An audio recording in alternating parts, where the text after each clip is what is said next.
अभी हम लोग आशीष यादव के मैनेजर नंदन यादव के घर पे, एक बार दिखाइएगा कैमरामैन। अभी हम लोग नंदन यादव जो आशीष यादव के मैनेजर हैं उनका ये शानदार सा आप घर देख रहे हैं। और उधर दिखाइएगा नंदन भैया बैठे हैं, इधर मुखिया जी भी बैठे हैं, इनसे भी बात करेंगे और भैया से बात करेंगे। एक बार पहले घर दिखाइएगा ऊपर तक।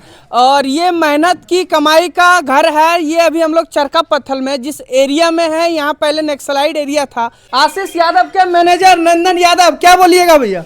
बोलना क्या है, आप देख ही रहे हैं। और इतना शानदार करोड़ों का घर बना लिए हैं गांव में, गांव वाले पूरा माहौल बना दिए हैं गांव में। अरे नहीं, माहौल क्या, मतलब सबका एक ड्रीम होता है, अपने जीवन का सपना होता है कि अगर आप कामयाब हो रहे हैं तो अच्छा घर होना चाहिए। आपका भी ये सोच होगा, सब सारे लोग का ये सोच ही रहता है। बिल्कुल, घर गाड़ी हर चीज हो गया। अगला क्या टारगेट है?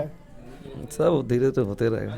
अच्छा, क्या बोलिएगा? सुने हैं कि आज सावित्री देवी के लड़का आने वाले हैं, विधायक जी का लड़का आपके घर पे आने वाले हैं। क्या कुछ ऐसा प्रोग्राम रहेगा? नहीं, प्रोग्राम नहीं, भैया से अच्छा व्यवहार हमारा है, मिलने के लिए आ रहे हैं और बस बात रखा गया, मिलना था और कुछ नहीं। और क्या, पर्सनल कुछ ऐसा प्रोग्राम नहीं है। अच्छा, क्या बोलिएगा? अभी तो पटना पे कहीं ना कहीं चरका पत्थल से निकलकर पटना चले गए, आगे का क्या प्लान है? पटना तो अभी है ही, और पटना तो आजीवन कलाकारों के लिए जरूरत है। जहाँ पे ऐसा है ना, हब होता है, पटना हब है। वहाँ पे रहना हम लोग को बहुत ज़रूरी चीज़ है कि हर चीज़ की व्यवस्था पटना में ही है। और आगे अपना दिल्ली मुंबई तो पड़ा ही है। अभी देखे थे कि आशीष जी खेसारी लाल यादव से भी मिले थे, क्या कुछ बातचीत हुआ खेसारी लाल से? अरे भैया अपना मतलब ऐसा ही मिलन जुलन होते रहता है। और क्या, जरूरी नहीं कि कुछ काम की बात हो, प्यार है उनसे, इतना लगाव है कि जो आपस में मिलजुल होते रहता है। अच्छा, बात करें तो नंदन यादव का कितने का घर है, कितना लगा दिए हैं नंदन यादव घर बनाने में? आज तक तो कोई हिसाब ही नहीं किया भैया कितना फिर लगा भी है। करोड़ रुपया। अब हमको अनुभव नहीं है, आप देख लीजिए। नहीं, फिर भी देखने से तो ऐसा लग रहा है कि कम से कम तो 1 करोड़ से प्लस का ही घर होगा। हाँ, तो लग गया वो। 1 करोड़ से प्लस लगा दिए, लग गया, हमको पता नहीं, हम हिसाब ही नहीं किए हैं। अच्छा, फिर भी लोगों का सपना होता है कि शहर में घर बनाएंगे, बढ़िया घर, लेकिन आप गांव में इतना बोल सकते हैं भव्य घर गांव में बनाने के पीछे क्या रीजन है? नहीं, जन्मभूमि है और पहला सपना लोग का रहता है कि गांव में ही बेस्ट हो, क्योंकि पूरा परिवार हमारे गांव में, अकेले हम बाहर हैं जी। पूरा फैमिली, पूरा परिवार, पूरा हमारा रिलेशन तो गांव में ही है। तो पहला सब लोग का सोच रहा था कि गांव में ही अच्छा बने, उसके बाद बाहर तो बनेगा ही, इससे भी अच्छा बनेगा। बिल्कुल। अच्छा, आपका भी घर 2 तल्ला है, फिर ऊपर में डिजाइन है। आशीष जी का भी घर 2 तल्ला, ऊपर में डिजाइन है। दोनों प्लानिंग करके घर बनाए हैं क्या? प्लानिंग नहीं, मिस्त्री एक था। यानी आपका भी मिस्त्री एक था, आशीष जी का भी एक था। हाँ, बस यही अच्छा लगा डिजाइन बनाया। डिजाइन दिखाइएगा, एक बार दिखा दीजिए। और ये अभी हम लोग चरका पत्थल गांव में हैं, और ये नंदन जी का जन्मभूमि है, काफ़ी बढ़िया। और ये इनके गांव वाले हैं, इनसे भी थोड़ा सा बात करेंगे। और एक बार पहले घर दिखा दीजिए। देखिए, ये गांव वाले हैं, इनसे बात करेंगे। क्या नाम है सर आपका? मेरा नाम भूषण यादव है। कौन है आप? नंदन यादव के भाई है अपने। नंदन यादव के भाई हैं जी। अच्छा, ये बताइएगा, नंदन यादव पहले बचपन में कैसा मतलब थे? बहुत बढ़िया थे, बहुत संघर्ष किए थे तब आगे बढ़े, ऐसे थोड़ी ना कोई आगे बढ़ जाता है। नंदन यादव कितना मेहनत किए हैं आशीष यादव का मैनेजर बनने के लिए? बहुत, हम लोग का सामने, हम लोग से छोटा है नंदन यादव, बहुत मेहनत किया है तब तो आगे बढ़ा है। नंदन यादव आपसे छोटे हैं जी। ये दिखाइएगा, इधर एक चचा हैं, इनसे बात करेंगे। क्या नाम है चचा? मेरा नाम मथुरा यादव है। आप नंदन यादव के कौन हैं? हम लोग तो गांव के रिश्ता से लगते हैं, बाबा का रिश्ता। आपका मतलब आप बाबा पोता का रिश्ता है नंदन?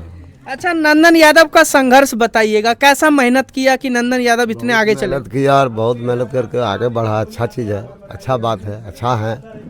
खुशी होता है कि गांव का लड़का इतना आगे चला? हाँ, खुशी है, हम लोग खुशी है बहुत। नंदन यादव से पूरा खुश है? पूरा खुश है, कोई दिक्कत नहीं। अच्छा, गांव में कुछ दुश्मनी भी है क्या नंदन यादव का? कोई दुश्मनी नहीं। दुश्मन कहल, अरे उसका तो सबको दुश्मन रहता है। जैसे वो कलाकार है, कलाकार में दुश्मन हो जाता है, और उसका कौन दुश्मन होगा? यहाँ कोई नहीं, यहाँ उनका कोई कोई दुश्मन नहीं है। ये दिखाइएगा, सावित्री देवी के सुपुत्र, चका विधानसभा के विधायक सावित्री देवी के सुपुत्र अभी हमारे साथ हैं, और नंदन यादव जी हैं, इनके घर पे आए हैं। आइए इनसे बात करेंगे कि अक्सर विधायक जीतने के बाद अपने आवास में, खास करके नोएडा में रहते हैं, और ये चकाई जैसे अल्टर एरिया इसको बोला जाता था सर, यहाँ नक्सलाइट प्रभावित ये एरिया था, और आप इस जगह पे विधायक के सुपुत्र हैं। जितने भी विधायक हैं उनके सुपुत्र तो नोएडा में रहते हैं, आप यहाँ कैसे हैं? सबसे पहले आपके चैनल को धन्यवाद। जी सर। आपको ये पता होना चाहिए इतिहास जी कि आज तो छोड़ दीजिए, हमारे पिताजी 4 बार MLA रहे, जी 2 बार इस बार माता जी का हुआ है। कभी हम लोग बाहर रहना पसंद नहीं किए हैं। जब भी था, जब पढ़ाई का समय था तो पढ़ाई लिखाई करके, और उसके बाद जनता के ही बीच में रहे हैं।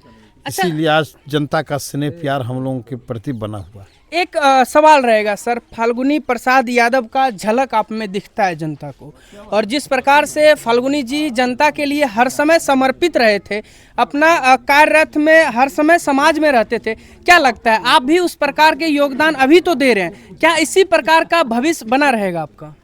हमारा तो अथक प्रयास रहेगा जी कि उन्हीं के मार्गदर्शनों पर चलें, उन्हीं के विचारों पर चलकर, और क्षेत्र का जो सर्वांगीण विकास है जी। उसको करते रहें, और गरीबों की आवाज़ जो हमारे स्वर्गीय पिताजी थे, उस आवाज़ को हम लोग बुलंद करने का काम करें। अच्छा, एक सवाल रहेगा सर, जहाँ तक विधायक कहीं नहीं जाते हैं, आपको देखते हैं शादी समारोह में अक्सर जाते रहते हैं, कहीं कुछ दुर्घटना होता है, अकस्मात किसी की मृत्यु हो जाती है, आप वहाँ भी जाते हैं, क्या लगता है चुनाव से पहले मेहनत करते हैं आप, चुनाव जीतने के बाद भी आप मेहनत कर रहे हैं? क्योंकि चकाई विधानसभा मेरा पूरा परिवार की तरह है, घर की तरह है। हम इसको चुनाव से नहीं जोड़ के देखते हैं, इसीलिए आज से नहीं, सन 77 से जब बाबूजी थे, पूरा चकाई मेरा परिवार की तरह है। सभी हमारे अभिभावकगण हैं, और हम इसको राजनीति से नहीं, हम लोग सबको अपना समझते हैं। आज नंदन यादव के घर पे आना हुआ, कैसे आना हुआ सर? आज नंदन भाई जी के यहाँ हम लोग आए, बहुत दिन से मुलाकात नहीं हुई थी। इनका कहना था कि बहुत दिन हो गया, पटना में ये चाह रहे थे, लेकिन हमारे क्षेत्र में व्यस्तता के कारण नहीं हो पाई हमसे मुलाकात, लेकिन हमारी माता जी से इनकी मुलाकात हुई, लेकिन तो हम वहाँ नहीं कर पाए। तो ये बोले कि हम घर पर हैं, हमके लिए एकदम आज आते हैं, और आज इनके आग्रह पर हम इनके यहाँ आए हैं, और बहुत अच्छा लग रहा है। ये हम दूसरी बार आपके यहाँ आए हैं, इसके पहले भी हम आए थे। तो नंदन जी जैसा कर्मठ और युवा समाज सेवी पर हमको गर्व है, फ़ख्र है, और हम यही कामना करते हैं कि नंदन जी दिन चुगनी रात इनका बढ़ोतरी हो, और भगवान इनको तरक्की दे। एक सवाल रहेगा सर, चुनाव से पहले जब नॉमिनेशन हुआ था आपकी माता का, सावित्री देवी से हम बात किए थे चुनाव से पहले नॉमिनेशन के समय में, वो बोली थी अगर हम चकाई विधानसभा से जीतेंगे तो चकाई विधानसभा को एक नई ऊंचाई देंगे। तो क्या लगता है चकाई विधानसभा के जितने भी जनता हैं, जितने भी लोग हैं, उनको क्या कुछ अलग देखने के लिए मिलेगा? सबसे पहली बात है जी कि जब माता जी हमारी विधायक बनी, जी विधानसभा का सत्र चला, जी भ्रष्टाचार के खिलाफ आवाज़ को बुलंद की। जी आप लोग सभी लोग जानते बिल्कुल, होंगे बिल्कुल कि विधानसभा में एकमात्र विधायक जो है कि सावित्री देवी ने